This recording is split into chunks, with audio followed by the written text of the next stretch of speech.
Good evening and welcome to BATV News. I'm Kalila Reynolds. Tax Administration Jamaica TAJ says the reduced property tax rates for fiscal year 2017-18 have now been reconfigured on the administration's property tax system. The reduced tax rates were announced recently by the Minister of Finance and the Public Service in his address to Parliament. Andrew Laidley reports.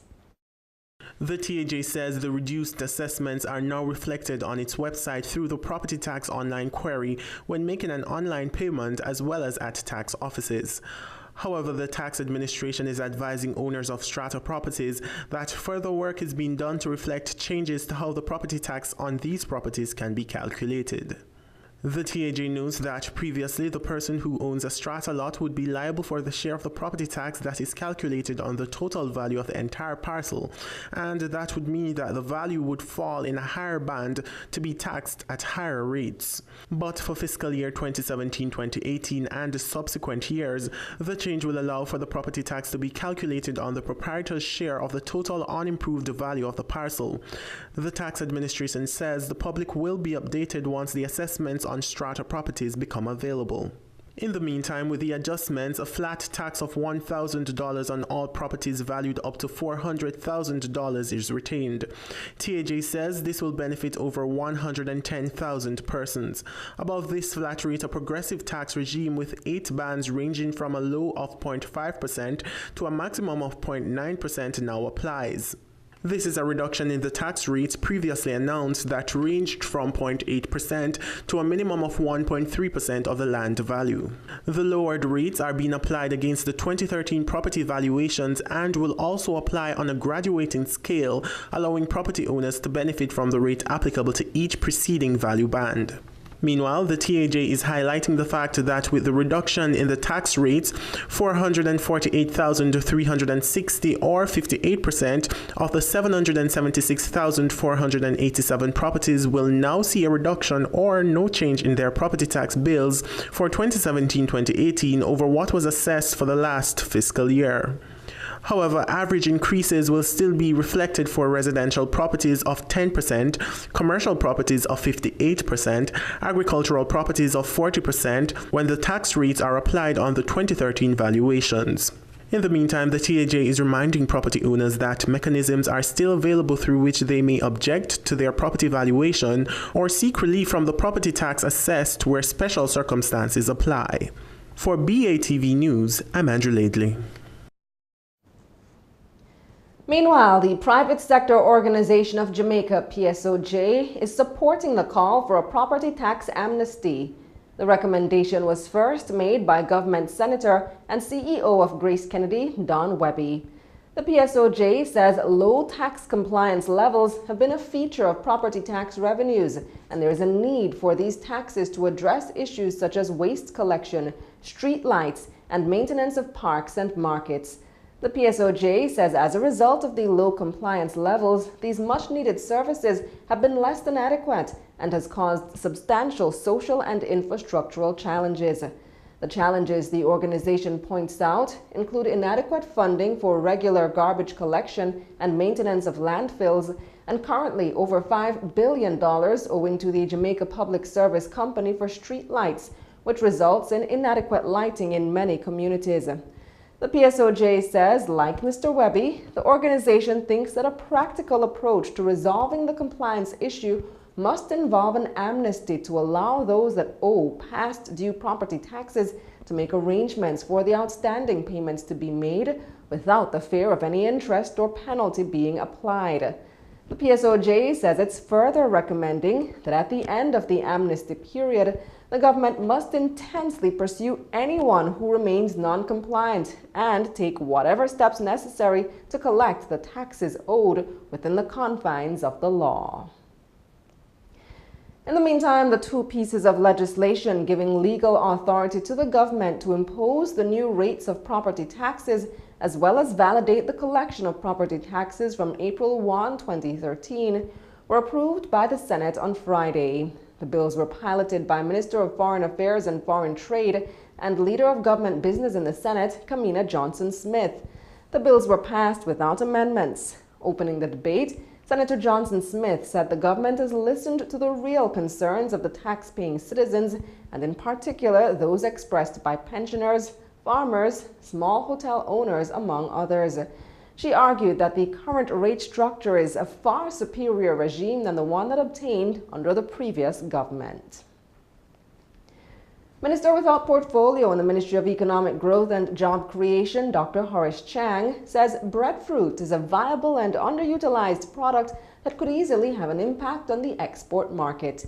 Dr. Chang, who was giving the main address at the 36th Annual Montpelier Agricultural Show in St. James recently, added that there are also a number of other products that are widely popular, but rarely find themselves on supermarket shelves.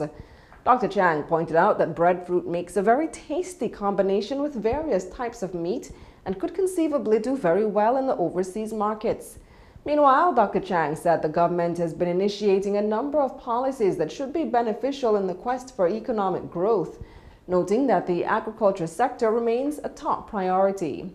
He added that the government is keen on doing its part to assist and to unleash the creative spirit that is prevalent throughout the agricultural sector, noting that when agriculture succeeds, the entire country benefits. And still to come, Jamaican Teas looks to push new products on the local and overseas market. The details after the break.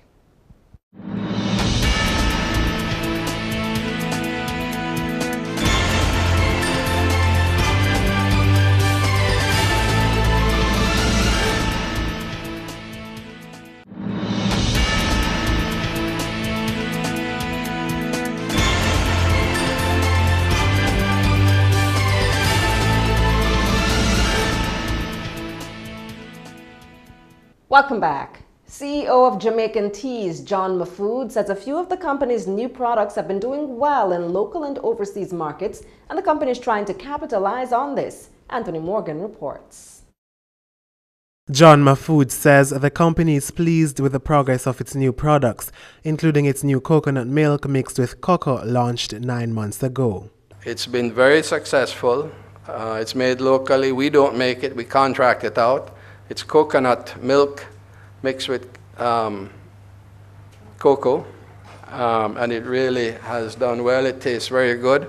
We have some samples here for you to try.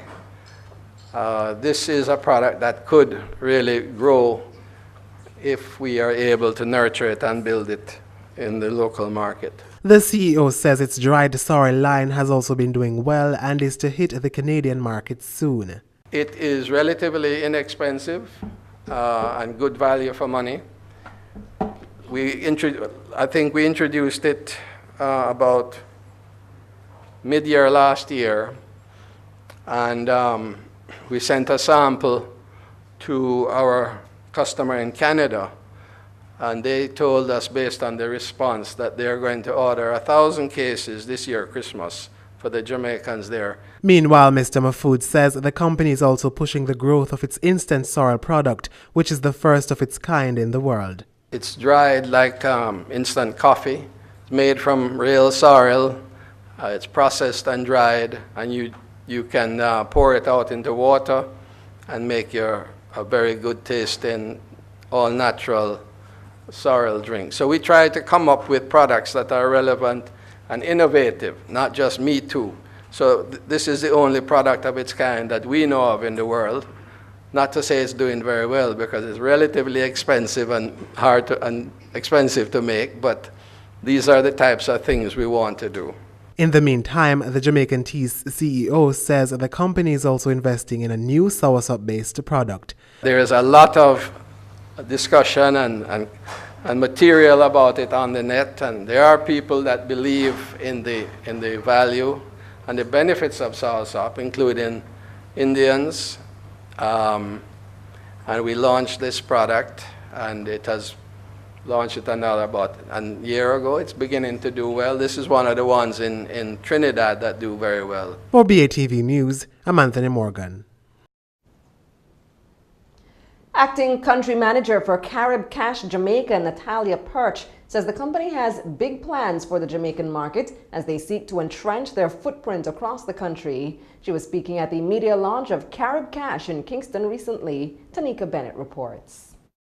The acting country manager says Carib Cash already has plans to open offices across the island to better service more customers. So we have one location in Jamaica so far. We're located on number 55 Knutsford Boulevard. We do plan on getting all over Jamaica because we need to cater to everybody. We have a lot of response from Mobe. We have response from all over the place. So the aim is to go everywhere to get our reach as far as we can. I don't want to give you the number of offices. I do have it, but I don't want to give you the number of offices. But we have very big plans for Jamaica. Yeah, Jamaica is going to be a region all on its own, so we have big plans. Perch says Carib Cash enters the market with the lowest interest rate, among other unique features. You should come to Carib Cash because Carib Cash gives you the lowest interest rate on the island. We're currently at 2.91%. Nobody else has that. We're faster because you can get your loan processed in 2 hours or less. We're smarter because we have better products available. We will soon be doing debt consolidation where we're going to put all your debt together so that you can have one low rate. Our loans are no security. You do not need a guarantor. You don't need anybody to know your business. You just come to us, you tell us your situation, and we're basically able to help you or to cater a financial solution for you. She says that the company has plans to build out business in Jamaica, even beyond its operations in Barbados, which is the current base for its largest business. We're branded as Fast Cash in the rest of the islands and Carib Cash in Jamaica. Fast Cash in Barbados, I started when Fast Cash Barbados opened, so I was able to give it life, you know. It's been amazing. We realized good business right off the bat. The experience has been excellent. We've gotten a very good response, and we're looking forward to the same thing in Jamaica because Barbados is the biggest operation for Fast Cash / Carib Cash in the Caribbean. So I guess that's why I was the one chosen to come to Jamaica to kind of get things rolling. But we're expecting really, really good things for Jamaica. For BATV News, I am Tanika Bennett. Yellow Media Jamaica is hailing the first leg of its digital marketing conference in Montego Bay as a success. The conference, which took place in Montego Bay yesterday, is aimed at helping businesses grow their digital presence. Here's more. Marketing manager for Yellow Media Jamaica, Ayana Curtin, says the conference is an annual event on the company's calendar and is set to position them as the leading provider of digital marketing expertise and advice for business owners.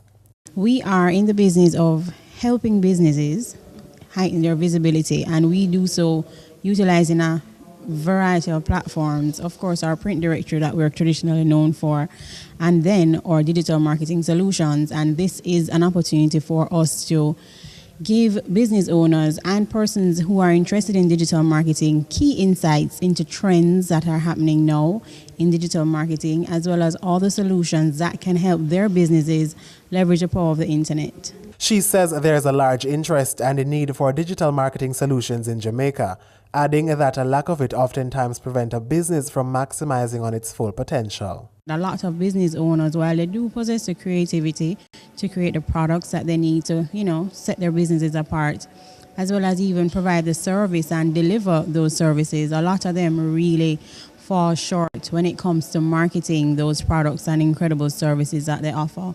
And utilizing the internet and, of course, the various solutions that come with utilizing the internet certainly helps to give businesses that competitive edge, because I've always said this, and we've probably spoken about this before. It's so important to ensure that as a business, you are utilizing all the avenues available to you. In the meantime, the Yellow Media Marketing Manager says the second leg of the conference will be held tomorrow in Kingston. The second conference will be held at the University of the West Indies campus at the Sir Kenneth Standard Lecture Theatre on Thursday, April 27th. We have a larger venue than this one here. It's a larger conference because in Montego Bay we're targeting members of the hospitality industry, and we're also giving a more intimate presentation, a more intimate interaction with presenters today at Montego Bay, and in Kingston it's a larger crowd. And I must tell you, for both conferences, the response and the interest has been overwhelming. For BATV News, I'm Anthony Morgan. Stay with us. Regional and international stories are after the break.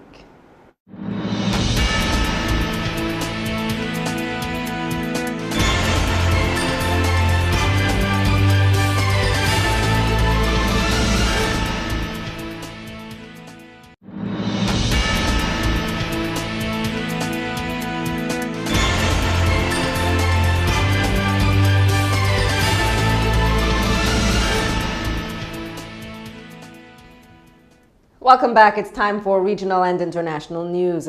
With Frontier Airlines and Spirit Airlines saying goodbye to Cuba later this year, JetBlue is looking to fill the void. Spirit plans to drop its twice-daily Fort Lauderdale to Havana flights on May 31, while Frontier will cease its Miami to Havana service on June 4. The two airlines will free up 21 weekly Havana trips when they cease service to Cuba. JetBlue is requesting 7 of those weekly trips. JetBlue says 6 of them would be used for flights between Fort Lauderdale and Havana, and the remaining 1 to launch a new non-stop Saturday service from Boston to the Cuban capital. This is the 3rd time the airline has asked the U.S. Department of Transportation to add the Boston to Havana service. The previous 2 requests were denied. In a filing with the U.S. Department of Transportation last week, JetBlue said it wants to increase its Fort Lauderdale to Havana service from 13 times per week to 19 times per week. If approved, the flights would start November 1. JetBlue currently operates 6 routes to Cuba, including 3 to Havana from Orlando, Fort Lauderdale, and New York. Venezuela's chief prosecutor is urging restraint from both the government and opposition after the deaths of 2 more people during protests. At least 26 people have now died in more than 3 weeks of demonstrations. Protesters are angry over the spiraling economic crisis and are demanding President Nicolas Maduro call an election. Al Jazeera's Teresa Bow reports from across the border in Colombia. It's early morning at the morgue in San Cristobal in the state of Táchira. This family has just been notified that 16-year-old Jackson Enrique Hernandez was killed on Monday night. Kelly Gaitan was his girlfriend. She claims she's 2 months pregnant, and says Hernandez was killed by pro-government gangs while blocking a road in the area. He was shot in the chest. The same thugs that were in San Cristobal that wasn't shown by the government. We saw them when they arrived. When people were protesting calmly, the government sent them to kill us. Political violence is on the rise in Venezuela. The government claims that at least 26 people have been killed so far, and the opposition has called for more protests in the coming days. For weeks, Venezuelans have been taken to the streets to demand new elections after the government tried to strip Congress of its last powers. Patricia de Ceballos is the mayor of San Cristobal. Her husband, Daniel Ceballos, is currently in prison accused of inciting violence during the anti-government protest in 2014. She says the government is going after the opposition, and they have the right to fight back. We have the obligation that as citizens we have to get organised and have the right to protest. We can use civil disobedience when we don't recognise institutions working against the Constitution. With pressure on the streets, we'll re-establish the country's rule of law. The government says the opposition is trying to get rid of a democratically elected president. This is the CIA manual they're using, from dictatorship to democracy. And here are the faces: accusation of corruption, intrigue, campaigns to defend freedom of speech, and allegations of authoritarianism. With nearly daily demonstrations by both opponents and supporters of President Nicolás Maduro, there have been fatalities on both sides. On Tuesday, the chief state prosecutor appealed to everyone to try to find common ground. Nobody wants a military confrontation or a civil war, and least of all a foreign intervention. This would be like going backwards, and I reject this. Peace cannot be forced. It's built on action, examples, and on doing what you preach. For now, there seems to be no end in sight to the crisis. And the fear is even more lives will be lost. Teresa Bo, Al Jazeera, Cúcuta. The United States has fired the first shot in a possible trade war with its second largest trading partner, Canada. The U.S. government says it's planning to impose tariffs averaging 20% on Canadian softwood lumber. However, Canadian Prime Minister Justin Trudeau says he will vigorously defend the softwood lumber industry. Al Jazeera's Diane Easterbrook reports from Washington, D.C. Canada quickly fired back at the new American tariffs on lumber, calling the move misguided. It is unfounded, and we will vigorously fight for the interests of the Canadian softwood lumber industry, its workers, and their communities. The U.S. Commerce Department accuses its neighbor to the north of unfairly subsidizing its lumber industry. Last year, the U.S. imported about $6 billion of lumber from Canada. The two countries have been at odds over the industry for years. A trade deal over softwood lumber expired 2 years ago, and the two countries have been unable to negotiate a new one. President Trump called the new tariffs justified. Canada has been very rough on the United States. Everyone thinks of Canada as being wonderful, and so do I. I love Canada. But they've outsmarted our politicians for many years, and you people understand that. The U.S. has also accused Canada's dairy industry of unfair trade practices, but stopped short of imposing a tariff on that industry. However, Commerce Secretary Wilbur Ross hasn't ruled that out. They are a close ally, they're an important ally, they're generally a good neighbor. That doesn't mean they don't have to play by the rules. Neither dairy nor lumber are part of NAFTA, the North American Free Trade Agreement between the U.S., Canada, and Mexico. But that might change in light of President Trump's vow to renegotiate the deal in an effort to preserve U.S. jobs. In the meantime, Canada charges imposing tariffs will hurt people on both sides of the border. President Trump says he's not waging war against Canada, the U.S.'s second largest trading partner, but the tariffs are already inflicting economic wounds. In Canada, the Canadian dollar fell briefly to its lowest level in more than a year against the U.S. dollar. And in the U.S., the National Association of Home Builders say the tariffs could add thousands of dollars to the price of a new home. Diane Easterbrook, Al Jazeera, Washington. Credit Suisse says it will have to raise around $4 billion from its shareholders to try to close the gap in financial strength with rivals. David Pollard reports on Credit Suisse's results along with that of some of their rivals. It's been a while, but are Europe's banks finally moving forward? From Credit Suisse, its highest quarterly profit since a sweeping restructuring, and to bolster its capital base, a $4 billion share offer. It comes as bank shares fall back into favour. The banks in particular have been under an awful lot of pressure in the last 12 months. We've already seen capital raisings this year from Deutsche Bank and UniCredit, and I think it's a much more risk-on environment, I think, for the banking sector. We've seen some significant gains in banks since the beginning of the year. Santander shares rebounding 40% over the last 12 months. They got another boost today on a €1.9 billion quarterly profit, thanks in large part to strong demand in Brazil. While Standard Chartered saw its shares rise 4% on profits, almost doubling to €1 billion. The markets seem to like what they see. Ultimately, I think banks need to shore up their capital base because of a significant, a much stricter regulatory environment that's due to come in over the course of the next 2 years. But despite the challenges, the sector as a whole could still be cheap, especially if Emmanuel Macron wins the French presidency. Whenever there's excess trading activity or chances of volatility, then we are tending to see bank shares start to rise. He's considered market friendly, and the banks are, the clear way to express that. And Credit Suisse shares also rose, though together with an investigation over alleged tax evasion and money laundering, it's also in the middle of a shareholder storm over executive pay and bonuses. Some banks still, it seems, fighting to deal with an image problem. Stay with us. Talking Stocks is after the break.